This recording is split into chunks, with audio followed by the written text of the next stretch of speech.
Está começando agora o programa De Perto Ninguém é Normal. E muito menos esse manezinho que eu vou conversar com vocês, o Fausto. O Fausto é o dono de um lugar muito tradicional, muito legal, um restaurante, um dos restaurantes mais tradicionais. Vamos começar por Saburá? Estamos no Saburá, Fausto, e o próprio Saburá, ele tem quanto tempo já de existência, hein? Saburá tem 32 anos de existência. Coisa rara para um comércio, né? 32 anos, assim, teve milagres desse Fausto aí, hein, Fausto? Hã? Quando eu comecei o Saburá, eu trabalhava na Associação Irmão Joaquim, onde está instalada a maternidade Carlos Corrêa. Mas eu trabalhava com turismo, eu trabalhei com turismo pelo Brasil afora durante 15 anos. Eu passei muita fome na estrada, porque não havia restaurante. Quando a gente queria almoçar, já tinha acabado a comida, aí tinha que andar mais 150 quilômetros para encontrar um outro restaurante para poder comer. Comia à noite, aí já pegava comida requentada ou então comida crua, porque o pessoal não sabia que ia chegar aquele ônibus, não tinha nem como comunicar, e acabava nós comendo. A comunidade Irmão Joaquim que está ali na Mauro Ramos, tem a ver com você? Tem. Ah, que coisa. Aí quando chegou um dia, eu sempre pensava, um dia eu vou ter um restaurante e uma empresa de turismo. E comecei a luta, e lá foram-se 18 anos, mais 6 anos que a gente lutou pelo asilo, pela maternidade, para não fechar, para não falir, para que fosse uma melhor do estado como foi, que hoje acabou-se. Aí o que aconteceu? Eu vim para cá, em 90, e comecei a fazer o nosso trabalho. A montar um barzinho, uma musiquinha, um lanche, uma comidinha. Graças a Deus, puxei a comida do Mané.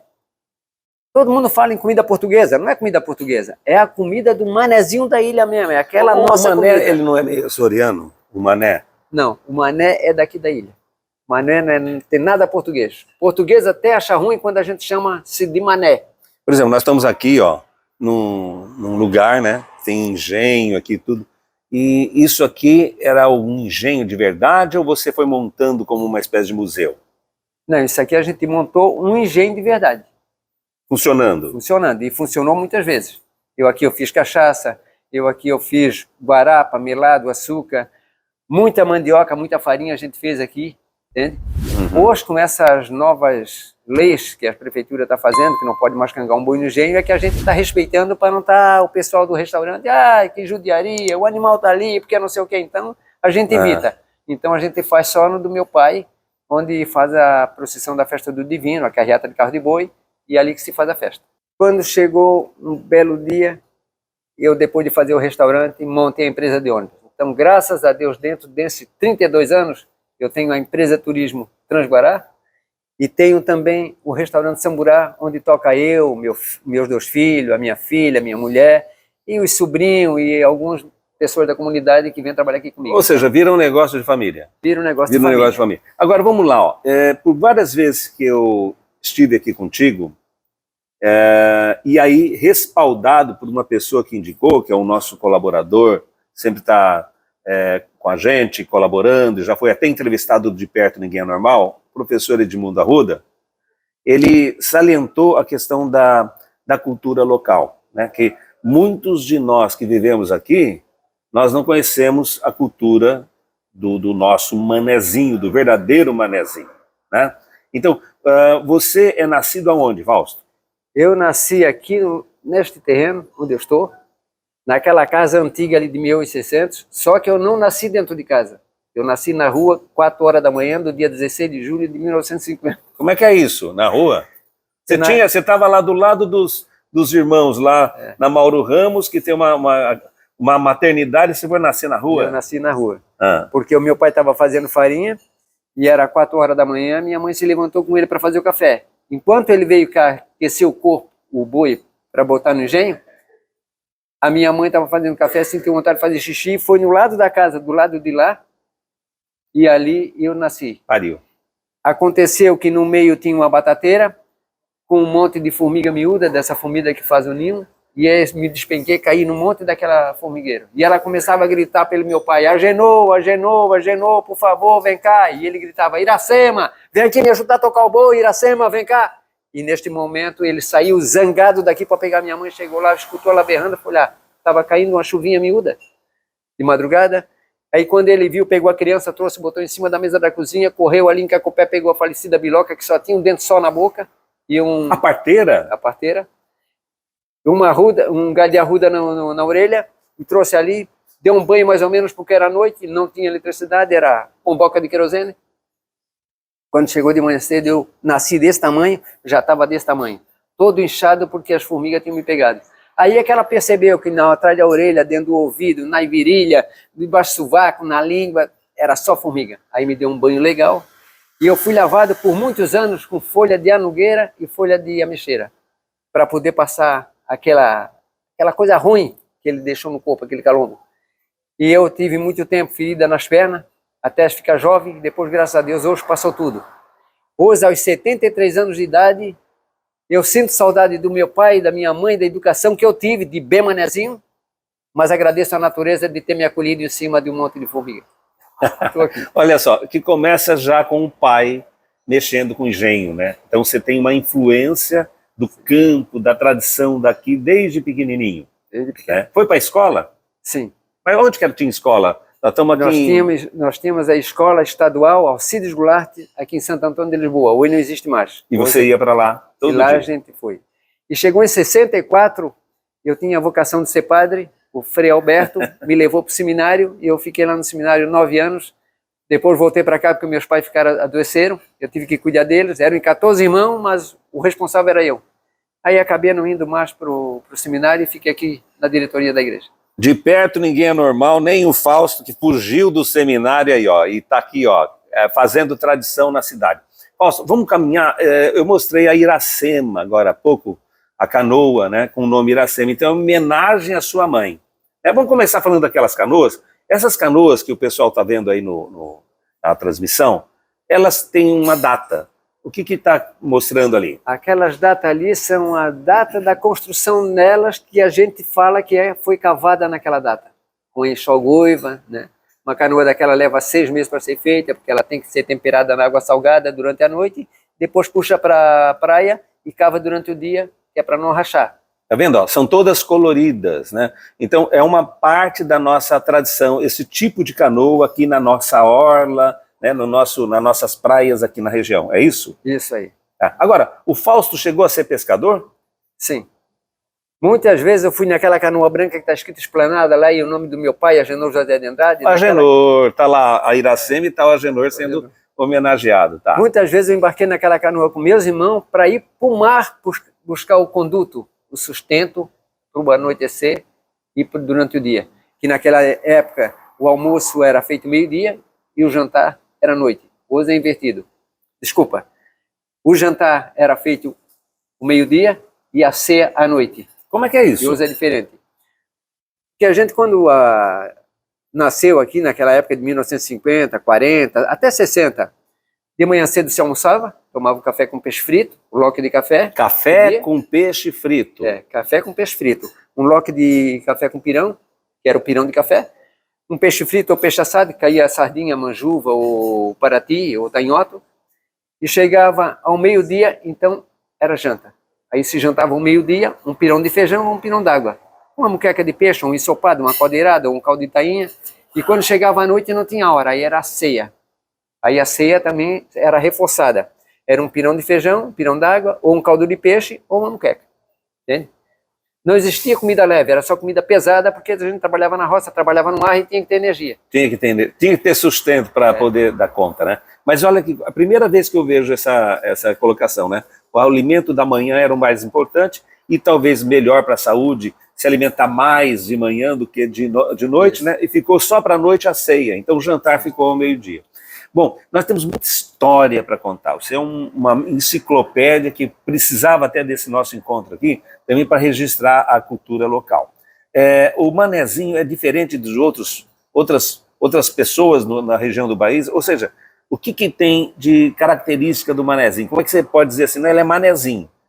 Que jeito? Qual é a questão? O que é manezinho, pô? O manezinho é aquele homem simples que se criou aqui no litoral catarinense e na nossa ilha. É aquele piedoso, ele é generoso, ele não tem nada. O que é dele não é dele, porque se chegar um aqui sem camisa, ele já dá a camisa dele, ele não nega um prato de comida, um copo d'água, ele faz uma companhia se o cara estiver perdido, ele está sempre fazendo caridade, ele não deixa um irmão para trás, ele tem um jeitinho de carregar a gaiola do passarinho, uma sandália de dedo no pé, uma calça arregaçada, um chapéu de palha na cabeça. Esse é o manezinho. Ele fala errado, ele tem, assim, vergonha de se apresentar. Por que eles não vêm aqui fazer uma entrevista comigo? Porque eles não conseguem olhar para um microfone, não conseguem se ver na televisão, no jornal, por causa da vergonha. Esse é o manezinho. Não é aquele manezinho que quer aparecer, que quer falar bonito, e quer declamar, e quer mostrar que a ilha é dele. Não. É aquele manezinho que não tem nada. É aquele manezinho que tem uma tarrafinha, uma canoa para pescar o camarão, para chegar ao meio-dia ou à noite e comer. Isso é impressionante, né? Alguns autores, né, pessoas aí letradas que escreveram sobre o ser humano, escreveram particularmente sobre o brasileiro, falaram de um aspecto de gentileza no brasileiro. E essa gentileza é ressaltada no manezinho do litoral catarinense, né? E a vida era essa de ir para o mar mesmo, buscar o peixe? A vida do manezinho sempre foi assim, levantar de manhã cedo, levar as crianças para a escola, que eles iam sozinhos, não tinha, naquela época, condições, não tinha transporte escolar, não tinha ônibus. Ia a pé para a escola, com chuva ou com sol. Os pais iam por morro trabalhar, plantar mandioca, feijão, milho, batata, ou apanhar café, ou capinar cafezeiro, ou fazer farinha, ou debulhar amendoim. E chegava de noite, em vez dele descansar, ele caía no mar para trazer a comida para outro dia. Porque não se tinha geladeira. Então, tudo que era usado, pego durante o dia ou durante a noite, que sobrava da comida, era enterrado dentro de uma lata de banha, ou então dentro de um paiol de farinha, para guardar, porque não se sabia o outro dia se ia ter comida ou não. O paiol de farinha conservava também? O paiol de farinha conservava seco e sem cheiro, sem nada. Sim, e a farinha não ficava com cheiro. O peixe ficava com cheiro da farinha, mas a farinha não ficava com cheiro do peixe. Uau! E ali a gente fazia o peixe aferventado, o omelete, hoje é omelete, mas naquele tempo fazia um refogado de ovos com peixe, sem espinha, e ficava aquele prato de comida deliciosa e forte. Né? Tá. Então isso tudo é coisa do manezinho, comidas que nem o próprio manezinho sabe que existia mais, porque esqueceram, porque a avó dele que fazia, a mãe fazia, mas eu hoje lembrei de um monte de pratos desse que a gente não usa, mas eu como o pirão de leite, o pirão de café, o lote de café. Vamos um detalhe aqui que eu também não ouvi falar. O Fausto, e pirão de café, o que é pirão de café? Isso aí, como é que faz? Pirão de café, a gente pega o café amargo, não com açúcar. Pega a farinha da mandioca, bota junto e faz aquele lote. Aquele ali é o pirão de café, que dá para comer com carne, com linguiça, com peixe, com berbigão, com ostra, com marisco, entende? É delicioso e forte. Alimenta. Hein? Eu comi muito e ainda como. Né?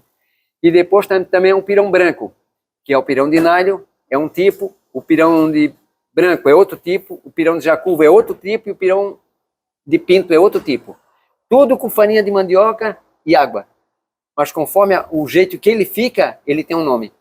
O escaldado, que é o liguento aquele, para fazer colar pipa, ou então o branco, que ele é mais mole, ou de jacuva, que é aquele que seca rápido a farinha, mas ele fica mole, e depois é o outro de branco, que é o tipo, fica uma lavagem assim, tipo um caldinho. A farinha é aquela branquinha. A branquinha, aquela sempre, que a gente faz. Né? Isso. Então, eu saio, vou por esse mundo aí, fazendo essas entrevistas, Psiquiatria Sem Fronteiras, é um outro programa que a gente viaja pelo planeta, e fico admirado das comidas diferentes na Ásia, até no norte do país, lá no Ver-o-Peso, que a gente já mostrou também por aqui. Mas, meu Deus, nós temos essas comidas diferentes aqui, o problema é que ela vai caindo no esquecimento, né? É isto? A melhor comida que existe no mundo está na nossa ilha. No mundo.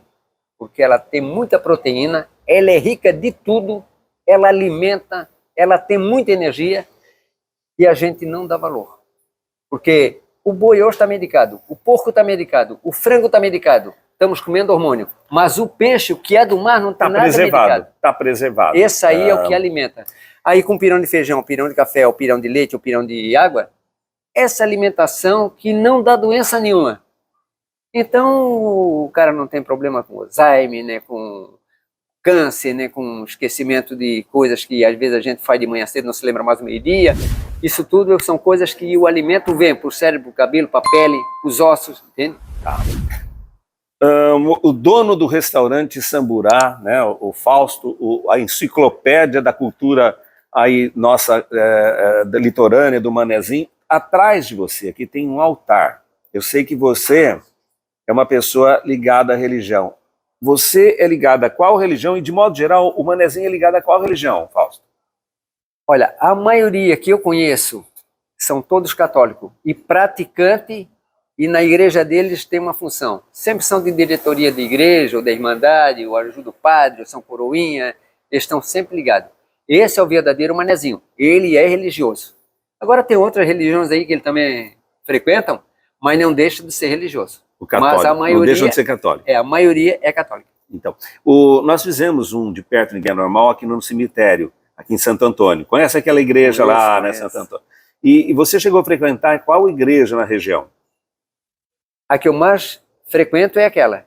Todas da ilha, mas a nossa aqui, a Nossa Senhora da Necessidade, é a que eu mais frequento. A religião sempre traz alguma festa. Tem alguma festa que é típica aqui da região que tem a ver com Mané? Olha, hoje, dia de Nossa Senhora de Lourdes, dia 11 de fevereiro, ela tem a ver com Mané. Esse ano não vai ter, por causa da pandemia, não estava preparado para fazer. Santo Antônio é a festa do Manezinho, porque o Santo Antônio era um Manezinho. Né? Eu digo isso para os portugueses que vêm aqui, eles acham que não, mas ele era um.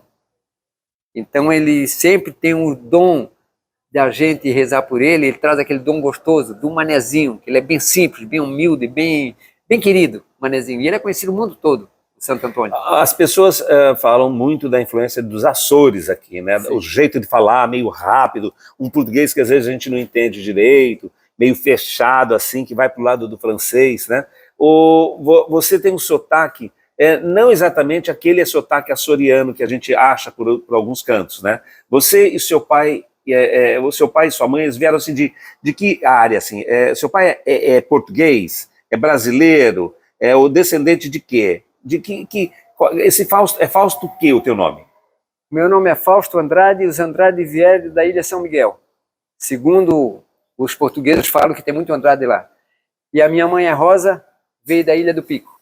Dizem que tem muito Rosa lá. Agora isso aí a gente nunca estudou para saber se é verdade ou mentira. Mas ambos nasceram no Brasil? Ambos nasceram no Brasil e eu nasci aqui também. Então provavelmente é ligado aos portugueses. Sim. Né, ligado aos portugueses. O que o Fausto gosta, por exemplo, de fazer na ilha? Se você tiver que sair um pouquinho, que aqui é puxado no restaurante, né? Mas se você tiver que ter o teu lazer, você escolheria o quê? Olha, a minha vida foi gostar de boi a vida toda. Ter minha junta de boi, já fui roubado, já perdi boi, mas é uma coisa que eu gosto, até hoje eu tenho. Mas uma das coisas que eu, quando percebo, já fiz, é fazer o bem. Sem querer eu estou fazendo bem. Ou indicação, ou endereço, ou ajudando com uma coisa ou outra, eu sei que eu não consigo fazer o mal, é só o bem. Eu me distripo para fazer o bem. Agora, uma das coisas que eu gosto mesmo é dos animais. Parece até o São Francisco de Assis. Gosto tanto de boi que aonde eu vejo um boi, eu paro, bato fotografia e trago para mim. Mas você participava das farras do boi aqui? Não. Ah, não? É uma das coisas que os meus irmãos gostavam, o meu pai gostava e eu nunca gostei. Acredita nisso? Porque vai judiar do boi? Uma vez botaram um boi brabo ali em Santo Antônio, e eu, como não tenho medo de boi, nem de cachorro, só tenho medo de cavalo e abelha. O resto eu não tenho medo. Cobra, já fui picado várias vezes, eu não tenho medo. E eu fui lá e o boi realmente era uma fera, só que o boi estava machucado. Eu atravessei, fui lá, peguei o boi, um boi preto grande, gritei com ele, veio na minha, começou a lamber a minha mão, os caras se admiraram. Pô, tu um animal brabo desse aí, como é que tu botasse a mão nele? Agora tu vai lá, eu quero ver pegar aquele. Fui lá e botei a mão no outro. Então o desafio na farra do boi, é cultura, eu sei que cultura lá europeia que veio para o nosso lado e tal, e depois começou-se uma campanha para minimizar isso, né? Começou a ser a brincadeira do boi. Então hoje nós mudamos, antes eram muitas farras do boi, em tudo quanto era área na região, né? Hoje ainda né? Clandestinamente. Clandestinamente. Agora, o desafio para mim também, eu me identifico contigo nesse sentido, Fausto, é você chegar até um animal e ele deixar você tocar nele, né? Não estou comparando o animal falso daqui, não. Mas você tocar no animal, você tem um contato positivo com o animal. Isso que é o desafio atual, né? Que deveria ser, né? Já tive muito boi brabo, tenho hoje boi brabo, mas eu com eles é um cachorro comigo. Eu coço, eu passo remédio, eu troco de corda, eu levo para um lado, eu levo para o outro, me obedece como se fosse um cachorro. Então, tinha um boi ali na frente, ali, ó. Você tinha botado alguma coisa, uma estátua de boi que você pôs ali fora? Aquilo ali eu fiz por gostar tanto de boi, mandei fazer aqueles 2 boi e botei ali. Tem gente até que pensa, aqui é uma churrascaria? Não. Aqui eu vi o hobby de eu gostar de boi, então botei uma junta de boi ali. 2 boi é uma junta de boi, ou parelha de boi. Uma parelha de boi. Então, bom, Fausto, se você tiver que fazer uma homenagem aqui da tua terra, de algo que você vai eleger aqui na ilha, que seja em Santa Catarina, aqui em Florianópolis, eleger algo para homenagear, porque é algo precioso, que tem que merecer o teu aplauso, a tua homenagem. Você homenagearia quem? O quê? Olha, o professor Nereu do Vale Pereira eu não deixaria para trás. Porque em 1980, quando meu pai resolveu a não fazer mais farinha e acabar com o engenho, o professor Nereu do Vale Pereira trabalhava comigo na maternidade Carlos Corrêa e disse assim, Fausto, vamos fazer uma festa lá no teu engenho de vocês? Eu quero fazer um livro para mandar para Portugal? Vamos! Cheguei aqui, peguei meu pai, era vivo ainda, botei ele sentado numa cadeira e ele ficou só olhando para nós trabalhar e nós fizemos uma semana de farinhada. E ele montou um livro e mandou esse livro para Portugal e depois veio trazer para mim. Então, ali de 1980 para cá, continuamos a trabalhar e até hoje não paramos. Entende? Então, esse cara, ele abriu mais um caminho para não esquecer dessa cultura tão bonita que a gente tem. Povo sem tradição é um povo praticamente sem nada, né? A tradição é aquela une as pessoas, a tradição que dá assim uma espécie de sentido para a vida, e é isso que você faz compartilhando agora no programa da gente, né? Esse conhecimento. E é o que Nereu, o professor Nereu, deve ter feito também, escrevendo nos livros, a história é essa que a gente não pode esquecer. Bom, estamos no programa De Perto, Ninguém é Normal, Fausto, você vê, é louco nesse bom sentido, né, dessa atenção que você dá à cultura e tal. Porém, é aniversário hoje, a transmissão aqui do programa no canal Terapia Social aqui no YouTube, né, é aniversário de alguém. É aniversário de quem hoje, Fausto? 23 de março. Hoje é o aniversário da nossa querida ilha, que acolhe todo mundo. E depois que a pessoa vem para cá, é difícil sair. Eu não vi uma pessoa que viesse de fora que dissesse assim, vou embora para nunca mais voltar. Não, eles chegam aqui e ficam. E se vão embora, a saudade bate, eles vão acabar morando aqui. É por isso que a nossa ilha está cheia, não cabe mais. Eu não sei como é que essa ilha não afunda. Porque passou da ponte para cá, tem uma liga, é por isso que tem o nome de Liga da Ilha da Magia. A ilha dos lobisomens, a ilha das bruxas. Em cada canto de praia dessa, se a gente ficar sozinho, a gente percebe que vem outras pessoas nos chamar, pedir socorro, chorar. Isso aí é a magia da nossa ilha. Eu conheço, por exemplo, a Praia Brava, que lá aparece também a Ponta de Sambaqui, aqui no Cacupé, no canto do Teodoro. Ali, depois das 10 horas da noite, numa lua nova, é difícil o cara ficar sozinho. Porque a gente escuta muito pedido de socorro, de choro, falando o nome da gente. E como é a Ilha das Bruxas, que viveu a vida toda aqui em Florianópolis, as bruxas, que hoje não tem mais, porque não se faz mais 7 filhas, hoje não tem mais lobisomem, porque não se faz mais 7 filhos, então tudo isso está se acabando. Mas o povo vem de fora para somar a população que nós temos aqui. Eu só tenho pena que nós não temos um florianopolitano que comande a nossa ilha. É tudo gente de fora. É gaúcho, é paranaense, é do interior de Santa Catarina, todo mundo de fora. Então eles não sabem o valor da nossa ilha. E quando vem gente de fora para cá, fica difícil, porque não sabe da cultura. E quando começa a estudar a cultura, ele já está no fim do mandato. Aí vem outro que tem que começar tudo de novo. Então isso aí fica difícil. Vamos explorar então, Fausto. Ilha da Magia se deve a quê, Fausto? Ilha da Magia. A desses milagres que a ilha faz. Por exemplo, ir tarrafiar hoje, que não deu peixe nenhum, mas eu daqui a pouco chego em casa, o filho, não, pai, vai de novo, que vai pegar, porque não sei o que. Não, meu filho, aqui só tem água viva, só tem isso e aquilo. O cara vai lá de novo, pega, como São Pedro, Jesus fez com São Pedro. Vai lá, lança a rede, pega novamente, foi lá, encheu a rede.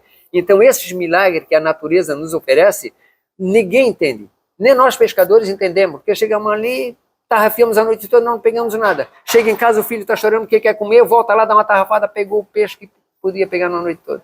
Você viu que, bom, perseguição, o mundo vive de perseguições e tal. Até Jesus Cristo foi o terrorista, né? Ou talvez o patriota daquela época lá. Agora, as bruxas também foram perseguidas na Europa. Por que será que desapareceu as bruxas daqui da nossa região? A bruxa sabe o sentido delas, né?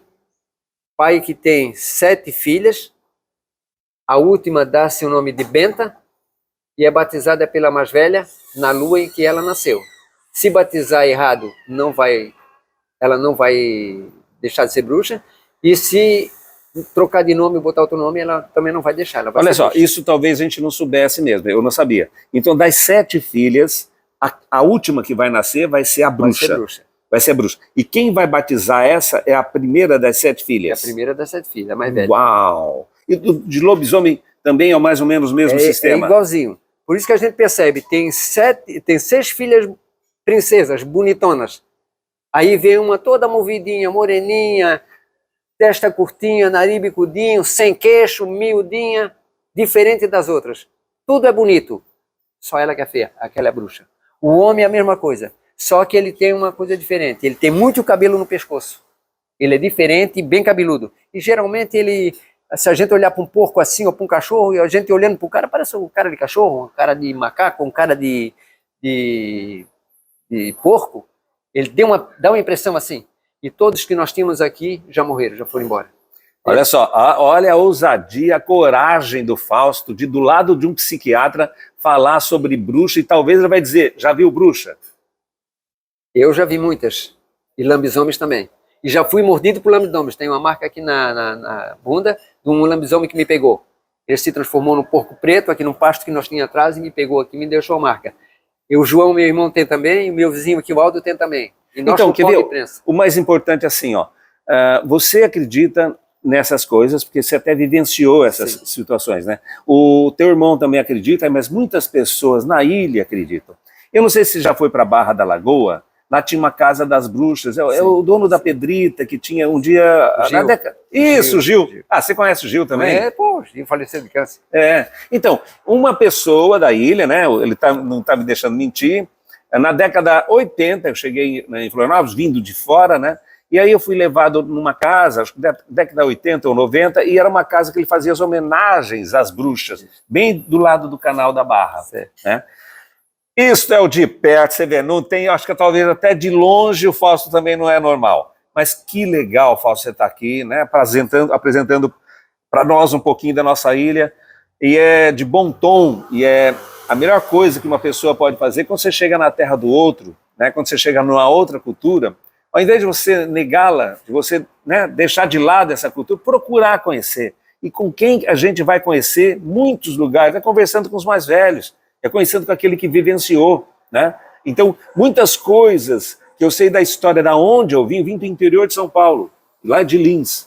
E muitas coisas que eu vim do interior de São Paulo não está escrito em livro nenhum, apesar dos meus tios serem historiadores e tal. Eu conversava com quem? Com meu bisavô, com meu avô, com os meus pais, e ali que a gente, né, tinha esse diálogo. Hoje em dia, como é que os netos do Fausto estão falando com esse Fausto, hein? Eles estão no celular, na televisão, ou estão conversando contigo? No celular e na televisão. Por isso que a gente tem que respeitar as histórias do Franklin Cascais, que ele saía de rancho em rancho de canoa, engenho de farinha, onde as mulheres estavam apanhando café, e ali ele ficava marcando, escrevendo, desenhando. Então vamos terminar a nossa entrevista de hoje, né? Eu já agradeci o Fausto. Fala desse Franklin Cascais, ele é bem citado na ilha, mas quem que foi esse Franklin Cascais? É uma pena o Franklin Cascais ter morrido cedo. Ele agora estava fazendo história ainda. Que o homem que não tem história, ele não vive, ele é morto. E o Franklin Cascais, ele fez história da nossa ilha inteira, tanto na parte dos cafezais, dos bananais, das pescarias, nas travessias, para levar o mantimento daqui para o mercado público, quando não era aterrado ali ainda, nas farinhadas, né, nas roças de mandioca, o Franklin Cascais acompanhava tudo. Então toda a sabedoria do Franklin Cascais não foi estudada em livro, foi lá presenciando. Foi constatado, né? E outra, se levava de barco até o mercado público ou se ia pela trilha aqui? Como é que se... Muitas coisas iam a cavalo, de burro, né? Ou carreta pelas trilhas. Estamos sentados aqui, numa... estamos aqui numa.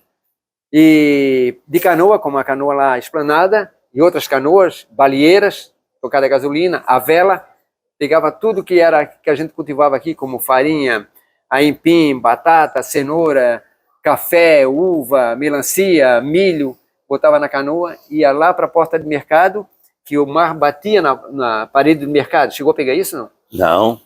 O mar batia na parede do mercado. Hoje tem a Avenida Paulo Fontes ali. E ali a gente parava, botava um pé na canoa e outro no mercado. Amarrava a canoa e ali deixava todo o mantimento para fazer os câmbios.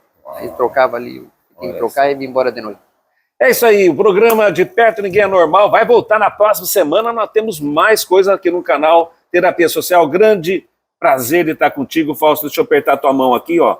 E obrigado. Espero te ver em breve, tá? Mais vezes. É, porque tem muito mais história, né? Tem muita história. Aqui vai ser o dia todo.